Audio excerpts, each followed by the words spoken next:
Hundreds of trillions of dollars worth of gold are now available to help planet.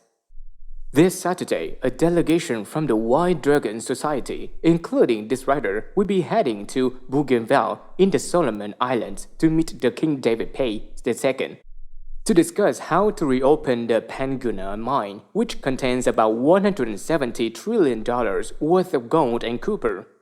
Furthermore, there are 6 other mine sites under the control of King David and his people on the island, meaning that many hundreds of trillions of dollars worth of metal can be made available to benefit the people and living creatures of the planet Earth. The total amount of money the OECD spent on development in 2016 was $142.6 billion. So, if even a small fraction of the wealth of just one of the 6 sites was used, there would be at least 10 times more money available to help the poor and protect the environment than is now being spent. The Panguna mine was developed by the Rothschild-controlled firm Rio Tinto. However, locals, angered at the pollution caused by the mine as well as at the lousy treatment they were accorded by the mine's owner, seized control after a long war of resistance. Representatives of King David also claimed the Rothschild owners of the mine were contemplating destroying the entire island in order to extract its mineral wealth. You can be sure, based on their track record, the Rothschild were not planning to spend the money they hoped to earn from this to help the planet. Representatives of Rio Tinto did not respond to multiple WDS attempts to contact them. If any agreement is not reached with the Rothschild, the WDS will, if necessary, use as much weight of the word military as needed to help King David make the gold and other metals available in an environmentally friendly manner for the benefit of the planet. One idea is to use mine tailings as landfill in order to create new land for living creatures, so that the overall impact of the mining on the island will be to create more space for living creatures than existed before. The WDS will report more on the situation after a June 10 to 14th visit to the island. In any case, the Khazarian mafia has been suffering a stunning series of defeat in recent months as their planetary control grid collapses in increasingly visible ways.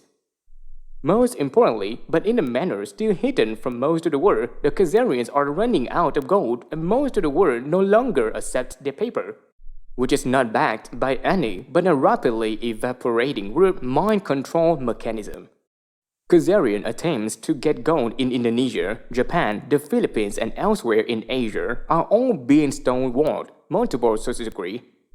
Last week, representatives from Citibank and U.S. Ambassador to Indonesia, Joseph Donovan, promised Indonesian President Joko Widodo they will wipe out all of Indonesia's external debt in exchange for 12,500 tons of gold, but they left empty-handed, WDS sources in Indonesia say. The WDS sources add, the Sultan of Johor, West Malaysia, is involved in the attempt to extort the gold from Jakarta. He is claiming that the gold belongs to his royal family, and this gives him the right to take it back from Indonesia, where it has been stored for the past 70 years or so. This allegation by the Sultan of Johor would mean that this could be part of the collateralized gold accounts in which the royal families of Asia deposited their gold in Indonesia for safekeeping, and Sukarno was mandated as M1. Sukarno, as well as the US President John F. Kennedy, were killed by the Khazarians in order to end their efforts to use this gold for the planet. We assume our readers know the history of this. Now the depositors of the gold are getting their revenge. The Indonesian WDS sources adds that, I have a strong feeling that Malaysian PM Najib Razak is somehow involved in this, as he is a member of the Khazarian mafia. The Khazarians are still setting off terrorist attacks in London, the Philippines, Indonesia, and elsewhere around the world in order to extort gold, but they are being systematically isolated.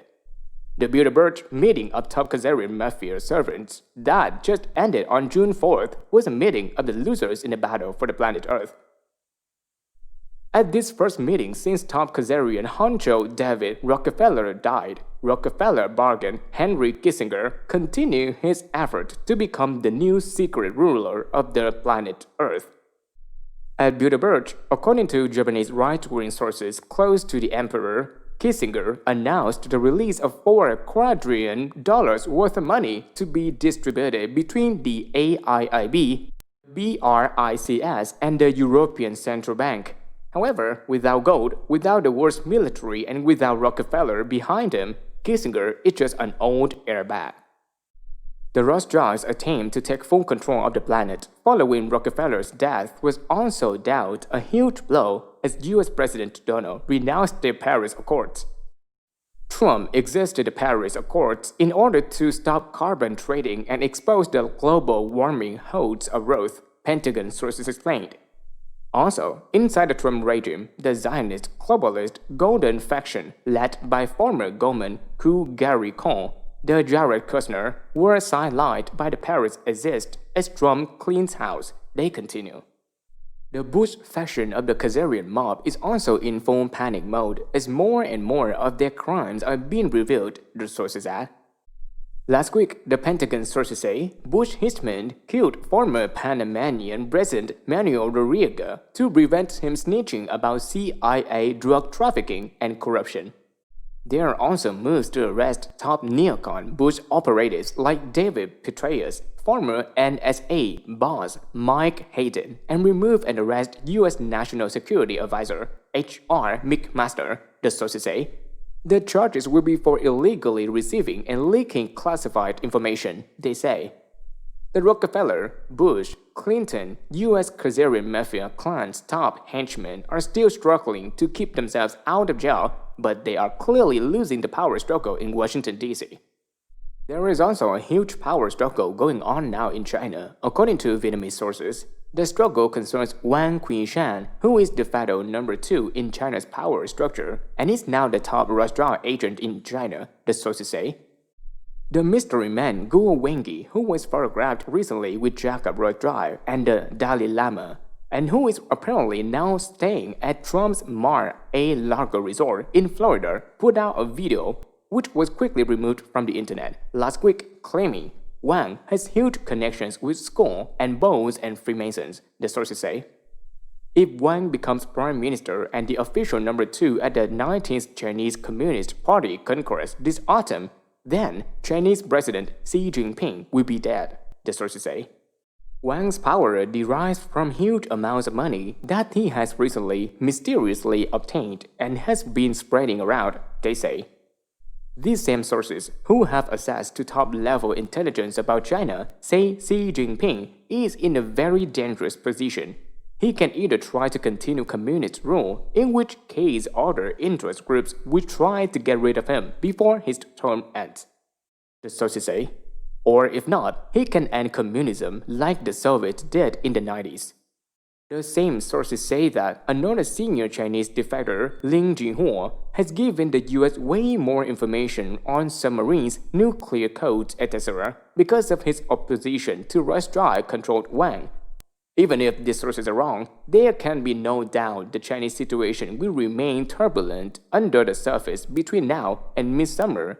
It's joking from the next Politburo set to be formally announced in the autumn, continues. There are also changes coming to Europe as top Khazarian mobster and German Chancellor Angela Merkel, as well as Rothschild slave and French President Emmanuel Macron, realize the consequences of the Trump regime, saying they will no longer protect them from Russia. The result, after some initial huffing and buffing by the French and Germans, has been for both countries to suddenly start currying favor with Russia.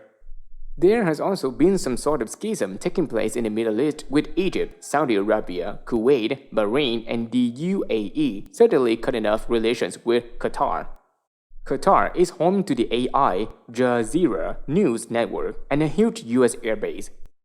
Qatar's Sheikh Tamim bin Hamad Al Thani apparently deviated from the official Khazarian line in the Middle East by saying nice things about Iran, Hamas, Hezbollah, as well as Israel.